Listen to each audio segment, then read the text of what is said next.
China, sinabing handa sila sa anumang gyera na nais ng mga sinumang gusto kumalaban sa kanila. Matutuloy na nga ba ang pagbabanta ng China tungkol sa World War III?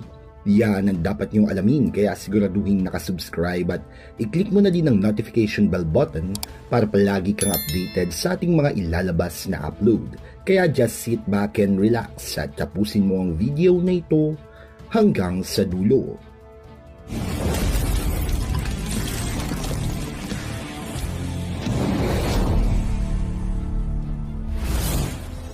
China, nagbabala na handa na sila sa anumang digmaan matapos patawan ng sangkatutak na taripa ang mga produktong made in China. Umalma ang mga komunista. Nagbigay ito ng babala hindi lamang sa Estados Unidos, kundi para din sa buong mundo. Marami sa Pilipinas ang nanghina ang mga tuhod dahil sa nakagigimbal na pahayag ng mga inchik. May mga nagsasabi na ang bansang may pinakamalaking hukbong sandatahang militar sa lupa at sa karagatan ay desperado at nag-aalboroto. Siguradong magugulat ka sa malalaman mo na ilang beses na palang pinaghanda ni President Xi Jinping sa kanilang bansa na maghanda para sa darating na World War III. Mayroong mga naniniwala at marami din mga naghihinala. Ang tanong, totoo nga ba ito? Nayanig ang mundo ng ilan sa Pilipinas sa matinding takot dahil sa pinahayag ng China kamakailan lang na naghahanda na ito sa kahit anong gyera laban sa Amerika. Inulat sa YouTube channel ng Daily Record, uploaded ngayon lang Marso 2025, na naglabas ang channel ng nakagigimbal na babala hinggil sa ikatlong digmaang pandaigdig. Sinabi na ang banta o anunsyo matapos magpataw si Trump ng karagdagang taripa o buwis sa mga produktong made in China. Ang babala ng mga inchik ay kinatatakutan ng maraming Pilipino dahil nga naman ang mga komunista ang may pinakamalakas at pinakamaraming mga sundalo sa buong mundo at kilala sila dahil hindi umuurong sa kahit anong digmaan. Totoo na hindi umuurong ang China sa anumang pandaigdigang digmaan. Dahil wala pa itong World War na banta nila, ay sinalinan at ilang beses na binagsakan ng magbigat na buwis ang mga produkto ng mga inchi dahil sa paglabag nito sa trade deal ng Amerika. Pinahiya ng Office of the United States Trade Representative na may trade deficit ang China na umabot sa 295 bilyon noong taong 2024. Ibig sabihin hindi patas ang kalakal ng dalawang bansa. Mas maraming binibili ang Amerika na gawan China kumpara sa binibili ng China mula sa Amerika, na halos bilyon ang diferensya. Ito ang isa sa mga basehan ng administrasyon kung bakit kailangan patawan ng karagdagang buwis ang mga produktong gawa ng China, bukod pa sa rason ng drogang galing din sa bansa. Dahil dito, mukhang napundi na ang mga komunista at nagsuot ng mga armas. Ang nakagigimbal na balita mula sa China ay ikinabahala ng marami sa Pinas. Siguro may mga nagulat sa nerbiyos at baka yung iba ay binangungot sa hilakbot. Totoo naman nga na nakakatakot ang militar ng China. Kita sa mga social media kung gaano kinikilabutan ng mga kalaban sa kanila. Sa tingin pangalan ng mga sundalong inchik, may kakaiba itong galing sa labanan o hand-to-hand combat, Delta Force at Special Forces, at inam ito sa guerrilla warfare. Kita din naman na may lakas sila. Walang katulad ang mga kasundaluhan nito na manghihina ka talaga kung sila'y makakaharap mo.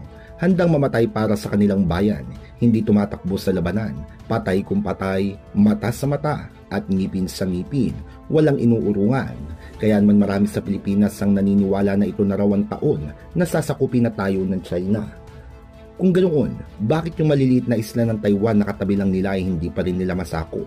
Sabi pa nga ng iba, dapat yumuko na lang ang mga Pinoy sa China dahil daw baka gawin tayong battleground ng mga inchik. Kung ganoon, bakit hindi nila magawang isang battleground yung katapat nilang bansa na Japan? Hindi ba 20 milyong inchik ang pinatay ng mga Hapon noong China and Japanese War?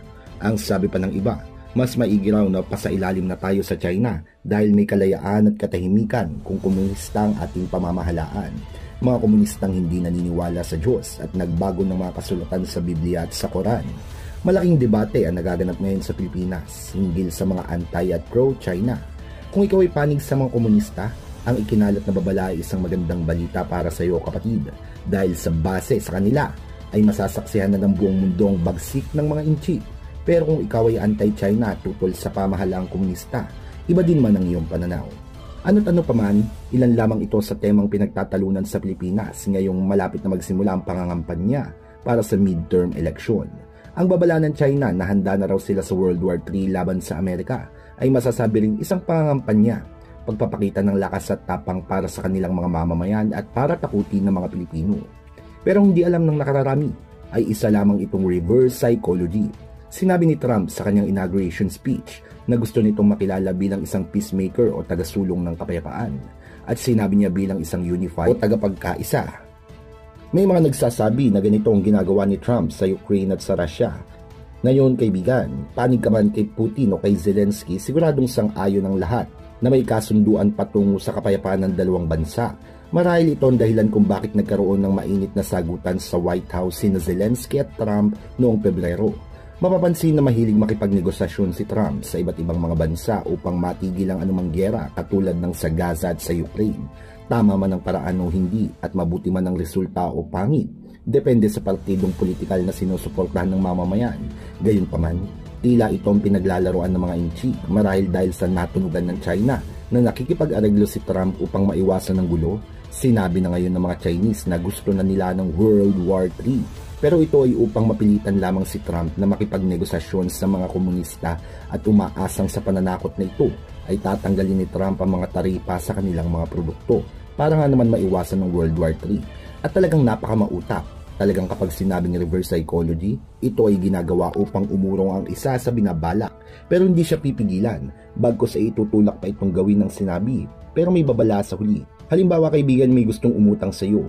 Para ito ay magpursige, bagsakan mo ng isang matinding reverse psychology.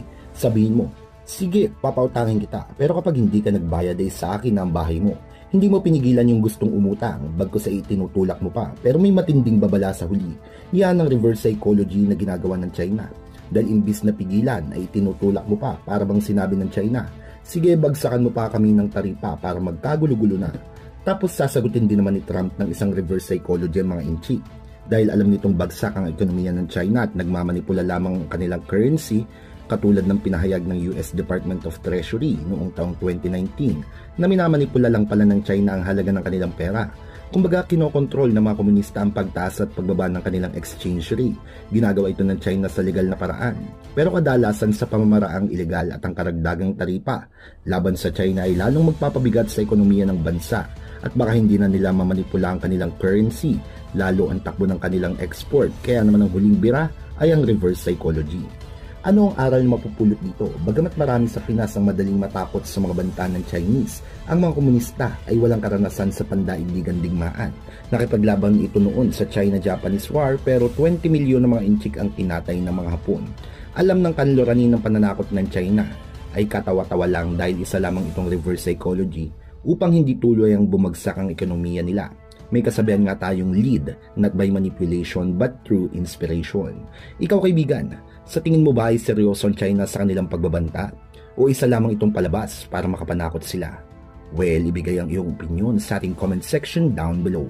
Maraming salamat sa inyong pagtutok at pakikinig. Hanggang sa muli at kita-kits tayo sa ating mga susunod pang mga videos.